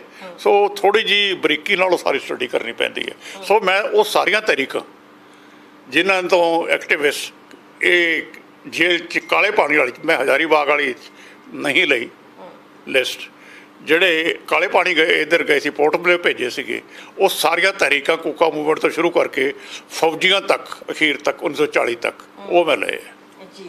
ਔਰ ਸਰ, ਇਹਦੇ ਵਿੱਚ ਖਾਸ ਕਰਕੇ ਜੇ ਆਪਾਂ ਗੱਲ ਕਰੀਏ ਤਾਂ ਤੁਸੀਂ ਬੜੇ ਤਫਸੀਲ ਦੇ ਨਾਲ ਡਿਟੇਲ ਦੇ ਵਿੱਚ ਗੱਲਬਾਤ ਕੀਤੀ ਹੈ। ਅਤੇ ਪੰਜਾਬੀਆਂ ਦੀ ਜੇ ਗੱਲ ਕਰੀਏ, ਬੰਗਾਲ ਦੇ ਬਾਅਦ ਕਹਿ ਲਈਏ ਜਾਂ ਬਰਾਬਰ ਹੀ ਕਹਿ ਲਈਏ, ਸਭ ਤੋਂ ਜ਼ਿਆਦਾ ਕਹਿੰਦੇ ਆ ਵੀ ਪੰਜਾਬੀਆਂ ਨੇ ਫਰੀਡਮ ਸਟਰਗਲ ਦੇ ਵਿੱਚ ਆਪਣਾ ਜਿਹੜਾ ਉਹ ਹਿੱਸਾ ਪਾਇਆ, ਪਰ ਹਜੇ ਤੱਕ ਸਟਰਗਲ ਹੀ ਕਰ ਰਹੇ ਹੈ ਆਪਣਾ ਨਾਮ ਉੱਥੇ ਇੰਪ੍ਰੈਸ ਕਰਵਾਉਣ ਦੀ, ਜਾਂ ਆਪਣਾ ਉੱਥੇ ਇੱਕ ਤਰ੍ਹਾਂ ਦਾ ਲਿਖਵਾਉਣ ਦੀ, ਜਾਂ ਉਸ ਨੂੰ ਰੈਕਗਨੀਸ਼ਨ ਕਰਵਾਉਣ ਦੀ। ਈਵਨ ਪਾਰਲੀਮੈਂਟ 'ਚ ਗੱਲਾਂ ਹੁੰਦੀਆਂ ਨੇ, ਵਿਧਾਨ ਸਭਾਵਾਂ ਦੇ ਵਿੱਚ ਗੱਲਾਂ ਹੁੰਦੀਆਂ ਨੇ, ਔਰ ਲਗਾਤਾਰ ਇਹ ਗੱਲਾਂ ਹੋ ਰਹੀਆਂ ਨੇ, ਅੱਜ ਵੀ ਹੋ ਰਹੀਆਂ ਨੇ। ਔਰ ਹੁਣ ਤਾਂ ਇਹ ਬੁੱਕ ਵੀ ਆਪਣੇ ਆਪ ਦੇ ਵਿੱਚ ਇੱਕ ਜਰਨਲਿਸਟ ਨੇ ਲਿਖ ਦਿੱਤੀ ਹੈ, ਔਰ ਬਹੁਤ ਵੱਡੀ ਹੈ ਕਿਤਾਬ ਆਪਣੇ ਆਪ ਦੇ ਵਿੱਚ, ਇੱਕ ਸੋਮਾ ਰਹੇਗੀ ਅੱਗੇ, ਚਾਨਣ ਮੁਨਾਰਾ ਵੀ ਰਹੇਗੀ ਲੋਕਾਂ ਦੇ ਲਈ ਵੀ। ਉਹ ਜਦੋਂ ਮੇਰੇ ਖਿਆਲ 'ਚ ਹਿਸਟੋਰੀਅਨਸ ਦੇ ਬਾਅਦ ਜੇ ਕੋਈ ਫੈਕਚੁਅਲ ਬੁੱਕ ਨੂੰ ਚੁੱਕਣਗੇ ਤਾਂ ਉਹਨਾਂ ਨੂੰ ਇਹ ਬੁੱਕ ਚੁੱਕਣੀ ਹੀ ਪਏਗੀ ਹਰ ਹਾਲਤ ਦੇ ਵਿੱਚ। ਅਤੇ ਮਤਲਬ ਇਹ ਹਜੇ ਤੱਕ ਸਟਰਗਲ ਹੀ ਰਹਿ ਰਹੀ ਹੈ ਮੇਰਾ ਕੀ ਇਹਦੇ ਬਾਰੇ? ਮੈਂ ਥੋੜਾ ਕਲੀਅਰ ਕਰਦਾ, ਸਟਰਗਲ ਇਸ ਤਰ੍ਹਾਂ ਨਹੀਂ।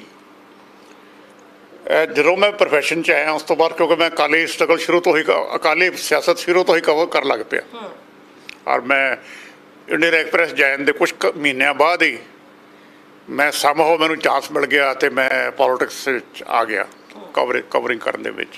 ਅਤੇ ਇੱਕ ਨੈਰੇਟਿਵ ਬਿੰਦੂ ਜੀ ਵੀ ਲਗਾਤਾਰ ਸੁਣੀਦਾ ਸੀਗਾ ਕਿ ਸਿੱਖਾਂ ਨੇ ਖਾਸ ਕਰਕੇ ਹਿੰਦੁਸਤਾਨ ਦੀ ਆਜ਼ਾਦੀ ਦੀ ਤਾਰੀਖ ਦੇ ਵਿੱਚ ਸਭ ਤੋਂ ਵੱਧ ਕੁਰਬਾਨੀਆਂ ਕੀਤੀਆਂ। ਬਿਲਕੁਲ ਸੁਣਦਾ ਰਿਹਾ, ਠੀਕ ਹੈ, ਅਸੀਂ ਸੋਚਿਆ ਵੀ ਠੀਕ ਹੈ ਕੀਤੀਆਂ ਹੋਈਆਂ, ਕੋਈ ਐਸੀ ਗੱਲ ਨਹੀਂ। ਇਹ ਹੁੰਦਾ ਸੀ ਵੀ ਸਾਨੂੰ ਉਹਦੇ ਬਰਾਬਰ ਹਿੱਸਾ ਨਹੀਂ ਮਿਲਦਾ। ਸਾਨੂੰ ਜਰਨੈਲ ਸਿੰਘ ਭਿੰਡਰਾਲਾ ਦੀ ਸਪੀਚ ਵੀ ਇਹੀ ਹੁੰਦਾ ਸੀ ਵੀ ਸਾਨੂੰ ਉਸੇ ਰੇਸ਼ੋ ਦੇ ਵਿੱਚ ਸਾਨੂੰ ਪਾਵਰ ਦੇ ਹਿੱਸਾ ਮਿਲਣਾ ਚਾਹੀਦਾ। ਪਰ ਜਦੋਂ ਮੈਂ ਇਹਦੇ ਕੰਮ, ਮੈਂ ਪਹਿਲੀ ਵਾਰੀ ਪੋਰਟ ਬਲੇਅਰ ਗਿਆ ਅਤੇ ਉੱਥੇ ਦੇਖਿਆ ਵੀ ਜਿਹੜੇ ਨਾਂ ਹੈਗੇ ਉਹਨਾਂ 'ਚ, ਉਹ ਤਾਂ ਨਾਂ ਥੋੜ੍ਹੇ ਜਿਹੇ ਹੈ ਪੰਜਾਬੀਆਂ ਦੇ, ਸਿੱਖਾਂ ਦੇ।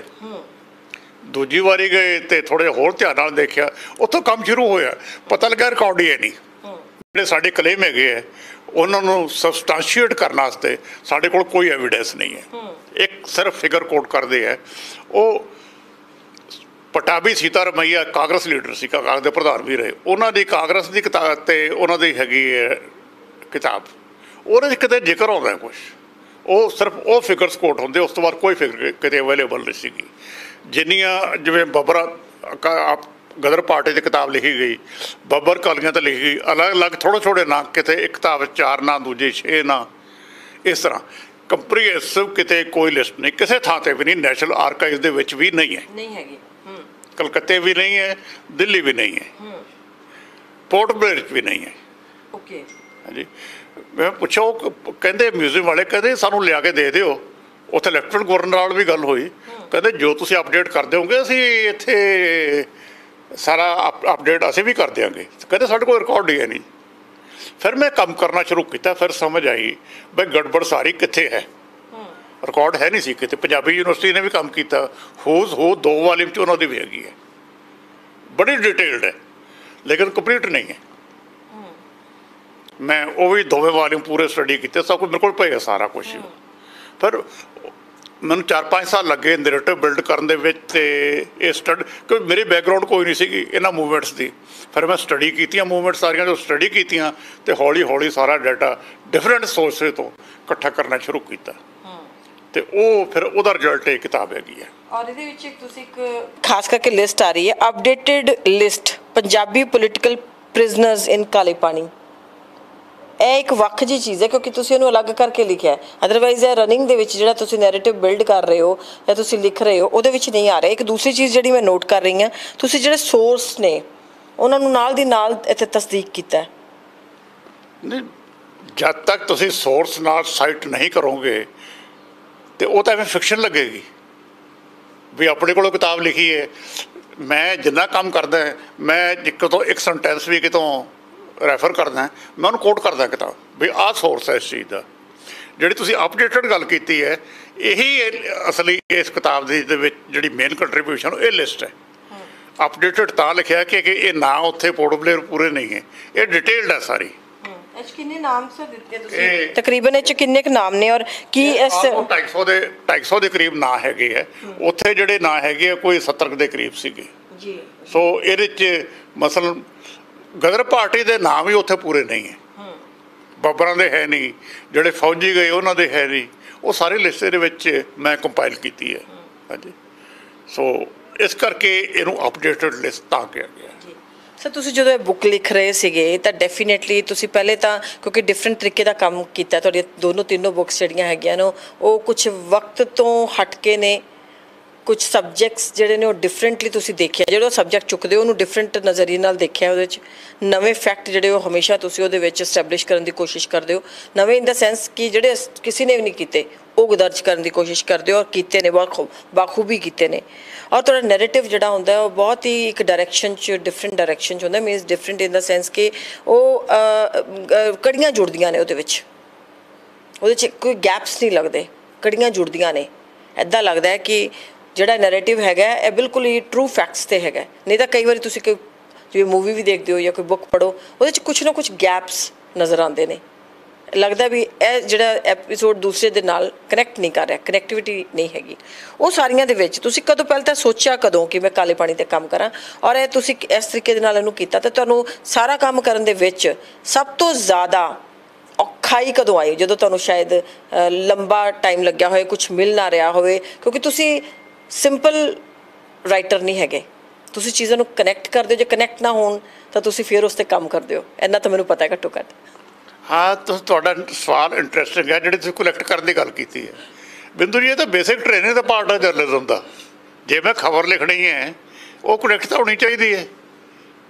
ਜਿਵੇਂ 1000 ਵਰਡ ਦੀ ਸਟੋਰੀ ਕਰਨੀ ਹੈ ਅਤੇ ਜੇ ਤੱਕ ਉਹ ਰਨ ਨਹੀਂ ਕਰ ਰਹੀ ਹੋਏਗੀ ਅਤੇ ਉਹ ਡੈਸਕ ਵਾਲੇ ਚੱਕਣਗੇ ਨਹੀਂ, ਸਟੋਰੀ ਸੁੱਟ ਦੇਣਗੇ ਚੱਕ ਕੇ ਡਸਟਬਿਨ ਦੇ ਵਿੱਚ। ਸੋ ਟ੍ਰੇਨਿੰਗ ਦਾ ਪਾਰਟ ਹੈ। ਮੇਰੇ ਵਾਸਤੇ ਤਾਂ ਇਹ ਕਿਤਾਬ ਇੱਕ ਨਿਊਜ਼ਪੇਪਰ ਦੀ ਸਟੋਰੀ ਹੈ। ਮੈਂ ਉਸ ਢੰਗ ਨਾਲ ਲਿਖਦਾ ਕਿਉਂਕਿ ਆਦਤ ਪਈ ਹੈ ਕੰਮ ਕਰਨ ਦੀ। ਇੱਕ ਸੈਂਟੈਂਸ ਦੂਜੇ ਨਾਲ ਕਨੈਕਟ ਹੋਣਾ ਚਾਹੀਦਾ ਹੈ। ਇਹਦਾ ਹਰ ਚੈਪਟਰ ਦੂਜੇ ਨਾਲ ਕਨੈਕਟਡ ਹੈ, ਇੱਕ ਸੈਂਟੈਂਸ ਦੂਜੇ ਨਾਲ ਕਨੈਕਟਡ ਹੈ। ਜਰਨਲਿਜ਼ਮ ਦਾ ਟ੍ਰੇਨਿੰਗ ਦਾ ਪਾਰਟ ਹੈ। ਜਿਹੜੀ ਤੁਸੀਂ ਗੱਲ ਕੀਤੀ ਹੈ ਡਿਫੀਕਲਟ ਦੀ, मैं डिफिकल्टी नहीं करता क्योंकि मैं सर्चर भी रहा पहला किसी वे, मैं पोस्ट ग्रैजुएशन तो बाद मैं ਇਹੋ ਜਿਹੇ काम करता रहा। सो वो भी समझ लो भी थोड़ी जी ट्रेनिंग उस काम ਦੇ ਵਿੱਚ ਹੋ ਜਾਂਦੀ ਹੈ जो रिसर्च ਦੇ ਵਿੱਚ ਲੱਗੇ ਹੋਵੋ, ਉਹ ਫਿਰ ਤੁਸੀਂ ਲੱਗੇ ਰਹਿੰਦੇ ਹੋ ਮੱਥਾ ਮਾਰ ਕੇ ਵੀ ਕਿੱਥੋਂ ਕਿਹੜਾ ਸੋਰਸ ਤੋਂ ਕਿੱਥੋਂ ਕੀ ਮਿਲ ਸਕਦਾ, ਕਿੱਥੋਂ ਕੀ ਮਿਲ ਸਕਦਾ। ਉਹ ਡਿਫਿਕਲਟੀ ਨਹੀਂ ਹੁੰਦੀ, ਉਹ ਫੀਲਡ ਵਰਕ ਹੈ, ਕਰਨਾ ਪੈਂਦਾ। ਜਿਸ ਕੰਮ ਜਿਹਨੇ ਕੰਮ ਕਰਨਾ ਹੋਵੇ ਉਹਨੂੰ ਤਾਂ ਇਹ ਨਾਰਮਲ ਜੀ ਗੱਲ ਲੱਗਦੀ ਹੁੰਦੀ, ਮੇਰੇ ਵਾਸਤੇ ਕੋਈ ਮੁਸ਼ਕਲ ਨਹੀਂ ਸੀਗਾ। ਪਰ ਸਰ ਤੁਸੀਂ ਇੱਕ ਜਰਨਲਿਸਟ ਤਾਂ ਹੈ, ਪੱਤਰਕਾਰ ਹੈ, ਪਰ ਉਹਦੇ ਨਾਲ ਤੁਸੀਂ ਰਾਈਟਰ ਵੀ, ਹੁਣ ਤੁਹਾਨੂੰ ਕਹਿਣਾ ਹੀ ਪਏਗਾ ਆਥਰ ਰਾਈਟਰ ਹੋ ਤੁਸੀਂ। ਪਰ ਜਿਹੜੀ ਦੋ ਡਿਫਰੈਂਟ ਚੀਜ਼ਾਂ ਨੇ, ਇੱਕ ਆਥਰ ਜਾਂ ਇੱਕ ਰਾਈਟਰ ਜਿਹੜਾ ਹੁੰਦਾ ਹੈ ਉਹ ਇਮੀਗਰੀ ਵੀ ਲਿਖਦਾ, ਫਿਕਸ਼ਨ, ਉਹ ਘੱਟੋ ਘੱਟ ਕਈ ਵਾਰੀ ਉਹ ਕਿਸੇ ਸਟੋਰੀ ਰਾਈਟਰ ਹੋ ਸਕਦਾ, ਨਾਵਲ ਰਾਈਟਰ ਹੋ ਸਕਦਾ, ਪਲਾਟ ਬਿਲਡਰ ਹੁੰਦਾ ਹੈ, ਫੈਕਟਸ 'ਤੇ ਵੀ ਲੋਕ ਕੰਮ ਕਰਦੇ ਨੇ, ਰਾਈਟਰ ਆਥਰ ਹੁੰਦੇ ਨੇ। ਪਰ ਤੁਸੀਂ ਦੋਨੋਂ ਤਿੰਨੋਂ ਕਿਤਾਬਾਂ ਦੇ ਵਿੱਚ ਬਹੁਤ ਹੀ ਜ਼ਿਆਦਾ ਔਖੇ ਸਬਜੈਕਟ ਚੁੱਕੇ ਨੇ। ਤੁਹਾਡੀ ਤਿੰਨੋਂ ਕਿਤਾਬਾਂ ਬਹੁਤ ਹੀ ਔਖੇ ਸਬਜੈਕਟ ਨੇ, ਸੰਘਰਸ਼ ਵਾਲੇ ਸਬਜੈਕਟ ਨੇ, ਔਰ ਉਹ ਹਿਸਟਰੀ ਨੂੰ ਦਰਜ ਕਰਦੇ ਨੇ। ਚਾਹੇ ਕਾਲੇ ਪਾਣੀ ਦੀ ਗੱਲ ਕਰ ਲਈਏ, ਇਹ ਵੀ ਦਰਜ ਕਰਦੇ ਨੇ ਹਿਸਟਰੀ ਨੂੰ, ਔਰ ਇਹ ਬੜੀ ਯਾਤਨਾਵਾਂ ਵਾਲਾ ਮਤਲਬ ਕਿ ਇੱਕ ਚੈਪਟਰ ਹੈਗਾ ਹਿਸਟਰੀ ਦੇ ਪੰਨਿਆਂ ਦੇ ਵਿੱਚ। ਜਿਹੜੀਆਂ ਪਹਿਲੇ ਵੀ ਤੁਸੀਂ ਲਿਖੀਆਂ ਉਹ ਸੰਘਰਸ਼ ਦੀਆਂ ਬੜੀਆਂ ਕਹਾਣੀਆਂ ਨੇ, ਔਰ ਉਹ ਕਿਸੇ ਸੂਬੇ ਦੀ, ਜੇ ਪੰਜਾਬ ਦੀ ਗੱਲ ਕਰੀਏ, ਜਿਵੇਂ ਪਹਿਲੇ ਤੁਹਾਡੀ ਰਿਵਰਸ ਔਨ ਫਾਇਰ, ਹੋਰ ਤੁਸੀਂ ਕੰਮ ਕੀਤੇ ਪਾਣੀਆਂ 'ਤੇ ਗੱਲ ਕਰਦੇ ਹੋ ਜਾਂ ਕੁਛ ਵੀ, ਉਹ ਵੀ ਆਪਣੇ ਆਪ ਦੇ ਵਿੱਚ ਜਿਹੜਾ ਉਹ ਪੰਜਾਬ ਨੂੰ ਇਸਟੈਬਲਿਸ਼ ਕਰਦੇ ਆ, ਰੀਸਟੈਬਲਿਸ਼ ਕਰਦੇ ਹੈ, ਅਤੇ ਅਨਕੋਡ ਵੀ ਕਿਤੇ ਨਾ ਕਿਤੇ ਕਰਦੇ ਨੇ। ਤੁਸੀਂ ਇਹ ਸਾਰੀਆਂ ਚੀਜ਼ਾਂ ਇੱਕ ਤਰ੍ਹਾਂ ਦਾ ਅਨਕੋਡ ਵੀ ਕਰ ਰਹੇ ਹੋ, ਐਕਸਪਲੋਰ ਕਰ ਰਹੇ ਹੋ ਨਵੇਂ ਤਰੀਕੇ ਦੇ ਨਾਲ। ਤੁਹਾਡੇ ਲਈ ਇੱਕ ਪੱਤਰਕਾਰ ਔਰ ਆਥਰ ਦੇ ਵਿੱਚ ਦਾ ਜਿਹੜਾ ਇੱਕ ਸਫ਼ਰ ਹੈ ਉਹ ਕਿੰਨਾ ਕੁ ਔਖਾ ਹੁੰਦਾ, ਕਿਉਂਕਿ ਤੁਸੀਂ ਪੱਤਰਕਾਰ ਵੀ ਸੇਮ ਟਾਈਮ 'ਤੇ ਰਹਿੰਦੇ ਹੋ, ਫੈਕਟਸ 'ਤੇ ਗੱਲ ਕਰਦੇ ਹੋ, ਪਰ ਆਥਰ ਵੀ ਹੈਗੇ ਹੋ ਤੁਸੀਂ ਚੀਜ਼ ਨੂੰ, ਕਿਉਂਕਿ ਇੱਕ ਬੁੱਕ ਤਾਂ ਆਥਰ ਦੇ ਉਹ ਆ ਜਾਂਦੀ ਹੈ, ਖਬਰ ਇੱਕ ਅਲੱਗ ਚੀਜ਼ ਹੁੰਦੀ ਹੈ। ਕਿਵੇਂ ਤੁਸੀਂ ਇਹਦੇ 'ਚੋਂ ਕਰਦੇ ਹੋ? ਔਰ definitely as a human being ਬੰਦਾ ਇਮੋਸ਼ਨਲ ਵੀ ਹੁੰਦਾ, ਕਿਤੇ ਨਾ ਕਿਤੇ ਤੁਹਾਨੂੰ ਕਿਹੜੀ ਚੀਜ਼ ਹੈ 'ਚ ਜਿਹੜੀ ਲਿਖਦੇ ਹੋਏ ਵੀ ਤਕਲੀਫ ਦਿੱਤੀ ਹੋਵੇ, ਜਿਸ ਨੇ ਬੰਦਾ ਬਿਲਕੁਲ ਸੀਨ ਅੱਖਾਂ ਦੇ ਸਾਹਮਣੇ ਆ ਜਾਂਦੀਆਂ ਚੀਜ਼ਾਂ? ਨਹੀਂ, ਇਹ ਲਾਈਫ ਐਕਸਪੀਰੀਅੰਸ ਹੈ, ਕੁਛ ਨਹੀਂ। ਮੈਂ ਤੁਹਾਨੂੰ ਥੋੜ੍ਹਾ ਜਿਹਾ ਹੋਰ ਟਕਰਾ ਜਵਾਬ ਦਿੰਦਾ। ਜਦੋਂ ਅਸੀਂ ਸਟੂਡੈਂਟ ਸੀਗੇ, ਖਾਸ ਕਰਕੇ ਜਦੋਂ ਯੂਨੀਵਰਸਿਟੀ 'ਚ ਆਉਂਦੇ ਹਾਂ, ਜਿਹੜੀਆਂ ਸਿਆਸੀ ਸੰਘਰਸ਼ ਸੀਗੇ ਉਦੋਂ ਵੀ ਤਕੜੇ ਸੀ, ਉਦੋਂ ਨਕਸਲਾਈਟ ਮੂਵਮੈਂਟ ਚੱਲ ਰਹੀ ਸੀਗੀ, ਅਤੇ ਅਸੀਂ ਉਸ ਸੰਘਰਸ਼ਾਂ ਦੇ ਨਾਲ ਨਾਲ ਤੁਰੇ ਵੀ ਆਏ। ਬਾਈ ਚਾਂਸ ਜਰਨਲਿਸਟ ਬਣ ਗਏ, ਕੋਈ ਸੋਚਿਆ ਨਹੀਂ ਸੀ ਵੀ ਕਿਸੇ ਵੇਲੇ ਜਰਨਲਿਸਟ ਬਣਾਂਗੇ। ਮੈਂ ਤਾਂ ਐਕੈਡੈਮਿਕਸ ਸੀ, ਲੈਕਚਰਸ਼ਿਪ ਵੀ ਬੜੀ ਮੋਟੀ ਕੀਤੀ, ਅਤੇ ਸਡਨਲੀ ਜਰਨਲਿਸਟ ਬਣ ਗਏ। ਅਤੇ ਜਦੋਂ ਜਰਨਲਿਜ਼ਮ 'ਚ ਆ ਗਏ ਅਤੇ ਉਦੋਂ ਪੰਜਾਬ ਦਾ ਸੰਘਰਸ਼ ਸ਼ੁਰੂ, ਕਹਿ ਲਓ ਵੀ 78 ਸ਼ੁਰੂ ਹੋ ਚੁੱਕਿਆ ਸੀ, ਆਪਣੇ ਅਪ੍ਰੈਲ 'ਚ ਸ਼ੁਰੂ ਹੁੰਦਾ ਹੈ, ਅਤੇ ਮਈ 'ਚ ਮੈਂ ਪਹਿਲੀ ਮਈ ਨੂੰ ਇੰਡੀਅਨ ਐਕਸਪ੍ਰੈਸ ਜੁਆਇਨ ਕਰ ਲਿਆ ਸੀ ਫਾਰਮਲੀ। ਸੋ ਸੰਘਰਸ਼ਾਂ ਦੇ ਨਾਲ ਨਾਲ ਹੀ ਮੇਰਾ ਕੈਰੀਅਰ ਤੁਰਿਆ। ਸੋ ਜਦੋਂ ਬੰਦਾ ਵਿੱਚ ਰਹਿ ਰਿਹਾ ਹੋਵੇ ਅਤੇ ਉਹਨੂੰ ਕਈ ਵਾਰੀ ਕੋਈ ਬਹੁਤ ਦਿੱਕਤ ਨਹੀਂ ਹੁੰਦੀ, ਇੱਕ ਅਪਰੋਚ ਬਣ ਜਾਂਦੀ ਹੈ। ਫਿਰ ਕੋਸ਼ਿਸ਼, ਕਿਉਂਕਿ ਜਰਨਲਿਸਟ ਹੈਗੇ, ਕੋਸ਼ਿਸ਼ ਹੁੰਦੀ ਹੈ ਕਿ ਸੱਚਾਈ ਦੇ ਨੇੜੇ ਰਹਿਣ ਦੀ ਕੋਸ਼ਿਸ਼ ਕੀਤੀ ਜਾਵੇ। ਅਤੇ ਕਿੰਨਾ ਕੁ ਰਹਿ ਸਕਦੇ ਹੈ, ਗੱਲ ਇੰਨੀ ਕੁ ਹੁੰਦੀ ਹੈ। ਮੈਂ ਫੈਕਟਸ ਤੋੜ ਮਰੋੜ ਕੇ ਪੇਸ਼ ਕਰਨ ਦੇ ਵਿੱਚ ਬਿਲੀਵ ਨਹੀਂ ਕਰਦਾ। ਜੇ ਨਹੀਂ ਪਤਾ ਤਾਂ ਨਹੀਂ ਪਤਾ, ਅਤੇ ਜਿੰਨੇ ਫੈਕਟਸ ਕੋਲ ਹੁੰਦੇ ਆ, ਇਕੱਠੇ ਕੀਤੇ ਜਾਂਦੇ ਆ, ਉਹ ਲੋਕਾਂ ਸਾਹਮਣੇ ਪੇਸ਼ ਕਰ ਦੇਈਦੇ ਆ। ਤੁਹਾਡੀ ਪੂਰੀ ਕਿਤਾਬ ਨੂੰ ਸਰ ਤੁਸੀਂ ਆਪਣੇ ਸ਼ਬਦਾਂ 'ਚ ਕੀ ਕਹੋਗੇ? ਇਸ ਬੁੱਕ ਨੂੰ ਤੁਸੀਂ ਆਪਣੇ ਸ਼ਬਦਾਂ 'ਚ ਕੀ ਕਹੋਗੇ? ਨਹੀਂ, ਮੈਂ ਸਿਰਫ ਇੰਨੀ ਗੱਲ ਹੀ ਕਹੂੰਗਾ, ਜਿਹੜੇ ਸਾਡੇ ਆਜ਼ਾਦੀ ਦੇ ਪਰਵਾਨੇ ਹੈ ਉਹਨਾਂ ਨੂੰ ਮੇਰੇ ਵੱਲੋਂ ਇੱਕ ਇਹ ਹੋਰ ਸ਼ਰਧਾਂਜਲੀ ਹੈ। ਇਸ ਤੋਂ ਬਾਅਦ ਮੈਂ ਨਹੀਂ ਕਹਿਣਾ ਚਾਹੂੰਗਾ। ਬਹੁਤ ਬਹੁਤ ਧੰਨਵਾਦ ਸਰ। ਥੈਂਕ ਯੂ ਜੀ। ਇਹ ਸਾਡੇ ਨਾਲ ਸੀਗੇ ਜਗਤਾਰ ਸਿੰਘ ਜੀ, ਬਹੁਤ ਹੀ ਸੀਨੀਅਰ ਜਰਨਲਿਸਟ ਨੇ, ਔਰ ਕੰਮ ਬਹੁਤ ਪ੍ਰੀਸਾਈਸਲੀ ਕਰਦੇ ਨੇ, ਤੱਥਾਂ ਦੇ ਆਧਾਰ 'ਤੇ ਗੱਲ ਕਰਦੇ ਨੇ, ਔਰ ਉਹਨਾਂ ਦੀ ਨਰੇਸ਼ਨ ਜਿਹੜੀ ਹੁੰਦੀ ਹੈ ਪੜ੍ਹਨ ਵਾਲੀ ਹੁੰਦੀ ਹੈ। ਔਰ ਖਾਸ ਕਰਕੇ ਪੱਤਰਕਾਰਤਾ ਦੇ ਵਿੱਚ ਜਿਹੜੇ ਵਿਦਿਆਰਥੀ ਨੇ ਜਾਂ ਜਿਹੜੇ ਈਵਨ ਜਰਨਲਿਸਟ ਵੀ ਕੰਮ ਕਰ ਰਹੇ ਨੇ ਅੱਜ, ਉਹਨਾਂ ਨੂੰ ਵੀ ਉਹਨਾਂ ਦੀ ਕਿਤਾਬਾਂ ਹਮੇਸ਼ਾ ਪੜ੍ਹਨ ਦੀ ਜ਼ਰੂਰਤ ਹੈ। ਮੈਂ ਹਮੇਸ਼ਾ ਇਹ ਗੱਲ ਕਹਿੰਦੀ ਹਾਂ। ਪਰ ਇਹ ਵੀ ਜੇ ਗੱਲ ਕੀਤੀ ਜਾਏ ਫਰੀडम ਸਟਰਗਲ ਦੀ, ਜਿਹੜੀ ਹੈ ਇਹਨਾਂ ਨੇ ਬੁੱਕ ਕਾਲੇ ਪਾਣੀ ਵਾਲੇ ਲਿਖੀ ਹੈ, ਇਸ ਨੂੰ ਵੀ ਪੜ੍ਹਨਾ ਬਹੁਤ ਜ਼ਰੂਰੀ ਹੈਗਾ, ਕਿਉਂਕਿ ਚਾਹੇ ਕਿੰਨੀਆਂ ਬੁੱਕਸ ਪੜ੍ਹੀਆਂ ਹੋਣਗੀਆਂ ਕਾਲੇ ਪਾਣੀ 'ਤੇ ਜਾਂ ਉਸ ਪਰਟੀਕੂਲਰ ਮੂਮੈਂਟ 'ਤੇ, ਪਰ ਇੱਕ ਜਰਨਲਿਸਟ ਜਿਹੜੇ ਖਾਸ ਕਰਕੇ ਨੇ, ਪੱਤਰਕਾਰ ਨੇ, ਉਹ ਜੇ ਇਹ ਬੁੱਕ ਪੜ੍ਹਨਗੇ, ਇਸ ਕਿਤਾਬ ਨੂੰ ਵਾਚਣਗੇ, ਪੜ੍ਹਨਗੇ, ਤਾਂ ਉਹਨਾਂ ਨੂੰ ਇੱਕ ਜਰਨਲਿਸਟ ਦੇ ਨਜ਼ਰੀਏ ਤੋਂ ਕਈ ਨਵੀਆਂ ਗੱਲਾਂ ਪਤਾ ਲੱਗਣਗੀਆਂ। ਜਿਵੇਂ ਖਾਸ ਕਰਕੇ ਆਪ ਜਗਤਾਰ ਜੀ ਨੇ ਕਿਹਾ ਕਿ ਇਹਦੇ ਵਿੱਚ ਮੈਂ ਇੱਕ ਡਿਫਰੈਂਟ ਅਪਰੋਚ ਰੱਖ ਕੇ ਜਿਹੜਾ ਹੈ ਉਹ ਲਿਖਣ ਦੀ ਕੋਸ਼ਿਸ਼ ਕੀਤੀ ਹੈ ਔਰ ਫੈਕਟਸ ਨੂੰ ਉਸ ਤਰੀਕੇ ਦੇ ਨਾਲ ਦੇਖਿਆ ਤੇ ਉਸ ਨੂੰ ਦਰਜ ਕੀਤਾ ਹੈ। ਜ਼ਰੂਰ ਪੜ੍ਹਨੀ ਚਾਹੀਦੀ ਹੈ ਕਿਤਾਬ ਔਰ ਬਹੁਤ ਹੀ ਗੰਭੀਰ ਤਰੀਕੇ ਦੇ ਨਾਲ ਬੜਾ ਹੀ ਸਹਿਜ ਹੋ ਕੇ ਕੰਮ ਕਰ ਜਾਂਦੇ ਨੇ। ਇਹ ਇਹਨਾਂ ਦੀ ਖੂਬੀ ਵੀ ਹੈ। ਮੇਰੇ ਤਾਂ ਬਹੁਤ ਸੀਨੀਅਰ ਨੇ, ਅਸੀਂ ਇਹਨਾਂ ਤੋਂ ਸਿੱਖਦੇ ਰਹੇ ਹਾਂ, ਸਿੱਖਦੇ ਹੈਗੇ ਹਾਂ ਤੇ ਪਰ ਡੈਫੀਨੇਟਲੀ ਪੱਤਰਕਾਰਤਾ ਦੇ स्तंभ ਨੇ ਔਰ ਬਹੁਤ ਇੱਕ ਡਿਫਰੈਂਟ ਕੰਮ ਕਰ ਰਹੇ ਨੇ ਔਰ ਇਹਨਾਂ ਦੀ ਕਿਤਾਬ ਤੁਸੀਂ ਵੀ ਜ਼ਰੂਰ ਪੜ੍ਹੋ ਕਾਲੇ ਪਾਣੀ ਦੇ ਵਿੱਚ। ਔਰ ਛੇਤੀ ਤੁਹਾਨੂੰ ਦੱਸ ਦਈਏ ਕਿ ਅੱਜ ਇਹ ਗੱਲ ਹੋ ਗਈ ਹੈ ਕਿ ਇਹਦਾ ਅਨੁਵਾਦ ਵੀ ਆਏਗਾ। ਇਸ ਕਰਕੇ ਹੈ ਜੇ ਪੰਜਾਬ ਦੀ ਗੱਲ ਕੀਤੀ ਜਾਵੇ, ਪੰਜਾਬੀ ਦੀ ਗੱਲ ਕੀਤੀ ਜਾਵੇ, ਪੰਜਾਬੀ ਸ਼ਹੀਦਾਂ ਦੀ ਗੱਲ ਕੀਤੀ ਜਾਵੇ ਜਾਂ ਸਿੱਖ ਸ਼ਹੀਦਾਂ ਦੀ ਗੱਲ ਕੀਤੀ ਜਾਵੇ ਤੇ ਇਹ ਪੰਜਾਬੀ 'ਚ ਆਏਗੀ ਔਰ ਮਾਸ ਲੈਵਲ 'ਤੇ ਕਿਤਾਬ ਜ਼ਰੂਰ ਪੜ੍ਹਨੀ ਚਾਹੀਦੀ ਹੈ। ਕੈਮਰਾ ਪਰਸਨ ਸਰਬਜੀਤ ਦੇ ਨਾਲ ਬਿੰਦੂ ਸਿੰਘ, ਚੰਡੀਗੜ੍ਹ। ਤੁਸੀਂ ਦੇਖਦੇ ਰਹੋ D5 channel Punjabi. D5 channel Punjabi ਤੇ ਹੋਵੇਗੀ ਪੱਖ ਦੇ ਮੁੱਦਿਆਂ ਦੀ ਗੱਲ। ਸਿਆਸੀ ਪਾਰਟੀਆਂ ਨੂੰ ਕਰਾਂਗੇ ਸਵਾਲ ਤਾਂ ਕਿ ਲੋਕ ਮਸਲੇ ਹੋਣ ਹੱਲ। 5 ਜੂਨ ਤੋਂ ਲੈ ਕੇ ਆ ਰਹੇ ਹਾਂ ਤੁਹਾਡੇ ਭਰੋਸੇ ਦੇ ਸਾਥੀ D5 ਚੈਨਲ ਪੰਜਾਬੀ ਤੇ ਪੰਜਾਬ ਡਿਬੇਟ। ਸੋਮਵਾਰ ਤੋਂ ਸ਼ੁੱਕਰਵਾਰ ਤੱਕ ਸ਼ਾਮੀ 6 ਵਜੇ ਤੋਂ 7 ਵਜੇ ਤੱਕ ਵੇਖਣਾ ਨਾ ਭੁੱਲਣਾ ਪੰਜਾਬ ਡਿਬੇਟ।